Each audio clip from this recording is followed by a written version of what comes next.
Today we are going to learn the act is Indian Partnership Act. So the Indian Partnership Act came into force on 1st October 1932. The Partnership Act 1932 Section 4 of the Act defines partnership as the relation between persons who have agreed to share profit of a business carried on by all or any one of them acting for all. म्हणजे section 4 मध्ये जे define केले पार्टनरशिपची जी definition आहे, the relation between persons म्हणजे दोन व्यक्तींमधला किंवा दोनापेक्षा जास्त व्यक्तींमधला जो संबंध आहे, who have agreed to share the profit of the business. ठीक आहे, म्हणजे ज्यांनी त्यांच्यामध्ये डिसाईड केलेलं आहे की जो बिझनेसचा प्रॉफिट आहे तो प्रॉफिट शेअरिंग रेशोमध्ये ते शेअर करतील, carried on by all or any one of them acting for all. म्हणजे एक तर सगळेजण मिळून तो बिझनेस कॅरी करतील किंवा त्यांच्यापैकी एक जण जे आहे ते ॲक्टिंग म्हणजे सर्वांकरता एक जण काम करेल. Then there are types of a partnership.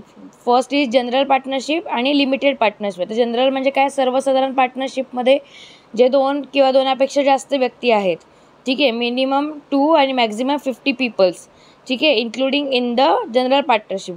Limited पार्टनरशिपमध्ये त्यांची म्हणजे पार्टनर्सची संख्या ही डिपेंड असते आणि लिमिटेड म्हणजे तेवढ्या पार्टनरशिपचं जे आहे त्यांचं ॲग्रीमेंट आहे किंवा त्यांची जेवढी क्षमता आहे, जी कंपनी किंवा ते चालवणार आहे पार्टनरशिप फर्म, त्याच्यानुसार लिमिट सेट केली जाते.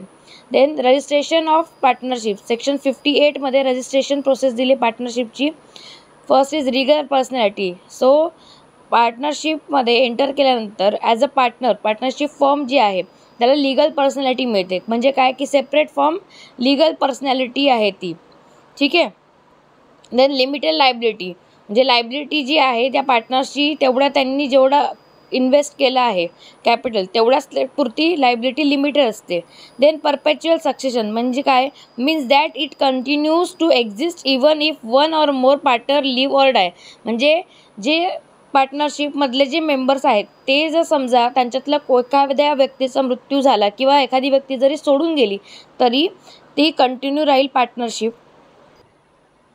Rights and duties of a partners. आता फर्स्ट राईट आहे राईट टू शेअर प्रॉफिट्स. म्हणजे काय की जो प्रॉफिट शेअरिंग रेशो आहे तो इक्वली शेअर केला पाहिजे अनलेस अँड अदरवाईज ॲग्रीड, किंवा त्यांच्यामध्ये जेवढा पर्सेंटेज ॲग्री झाला असेल तेवढा तो प्रकारे शेअर केला गेला पाहिजे, नाहीतर इक्वली सगळ्यांमध्ये डिस्ट्रीब्यूट होतो.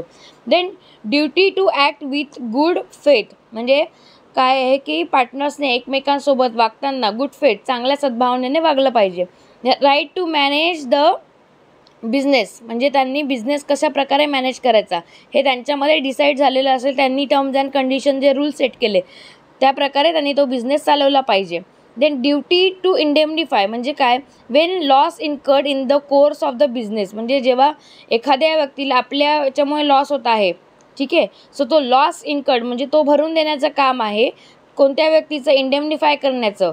ज्या व्यक्तीमुळे लॉस झाला आहे म्हणजे ज्या पार्टनर्समुळे लॉस झालेला आहे त्यांनी तो भरून देण्याचं काम आहे, ड्युटी टू इंडेमनिफाय, ठीक आहे. Then there are types of partners. First is active partner. तर ॲक्टिव्ह पार्टनर काय करतो, जो रोजच्या कामांमध्ये ज्याचा समावेश असतो तो ॲक्टिव्हली पार्टिसिपेट करतो in the management and operation of the business.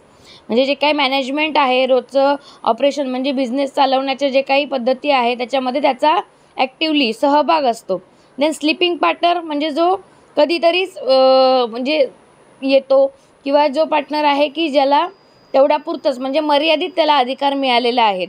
Then nominal partner, नावापुरतं जेवढं केलं जातं ते पार्टनर्स ऑफ बाय एस्टॉपल म्हणजे represent themselves as a partner. ते रिप्रेझेंट करतात कंपनीला किंवा फर्मला आपल्या ॲज अ पार्टनर म्हणून, but it is not actually a partner. ते ॲक्च्युली पार्टनर नाही आहेत कंपनीचे किंवा फर्मचे. So next is partner by holding out, then minor as a partner. Then dissolution of partnership firm. Dissolution करता कोणते कोणते वेज आहे, by agreement section 40, by notice section 43, by court order section 44. Then compulsory dissolution comes under the section 41. Then partners have the right to share in the profits and losses of the firm as well as the right to participate in the management of the firm. म्हणजे जे partners आहेत कंपनीचे त्यांना जे rights आहे profit sharing ratio share करण्याचा आहे किंवा लॉस जो आता होतोय तो शेअर करण्याचा त्यांना राईट आहे. As well as right to participate, म्हणजे त्यांनी पार्टिसिपेटसुद्धा केलं पाहिजे मॅनेजमेंटचे जे काही कामं आहेत फर्मचे त्याच्यामध्ये. Then partners are jointly and severally liable for the debts and obligation of the firm. म्हणजे जे पार्टनर्स आहेत त्यांना जॉईंटली म्हणजे एकत्रितपणे आणि सेव्हरली म्हणजे वैयक्तिकरित्यासुद्धा लायबल गृहीत धरलं जाईल किंवा त्यांना लायबल म्हणजे त्यांना दोषी धरलं जाऊ शकतं किंवा त्यांना असं मानलं जाऊ शकतं की जर कंपनीच्या काही डेट्स बाकी असतील देण्याच्या किंवा ऑब्लिगेशन जबाबदाऱ्या असतील तर ते पूर्ण करण्याकरता ते लोक जिम्मेदार आहेत, त्यांना जबाबदारी घ्यावीच लागेल त्या गोष्टीची. ठीक आहे. Then next part is the essential features of a partnership. काही महत्त्वाचे जे इसेन्शियल फीचर्स आहे पार्टनरशिपचे ते बघूया. ॲग्रीमेंट फर्स्ट आहे. ॲग्रीमेंटमध्ये कोणत्या ॲग्रीमेंटचे 2 टाईप्स येतील, ओरल आणि written agreement. Then number of a partner, so minimum 2 and maximum 50 as per the companies act 2013. Minimum member 2 असतील आणि मॅक्झिमम जे नंबर आहेत ते 50 म्हणजे 50 असतील. देन प्रॉफिट शेअरिंग रेशो जो आहे तो आयदर इक्वली डिस्ट्रीब्यूट केला जाईल किंवा त्यांनी जर ॲग्री केलं असेल की कोणत्या प्रमाणामध्ये तो प्रॉफिट शेअरिंग रेशो वाटायचा आहे त्या प्रकारे तो वाटला जाईल. Then mutual agency, business purpose. ठीक आहे. These are the short overview for the act of partnership. Thank you.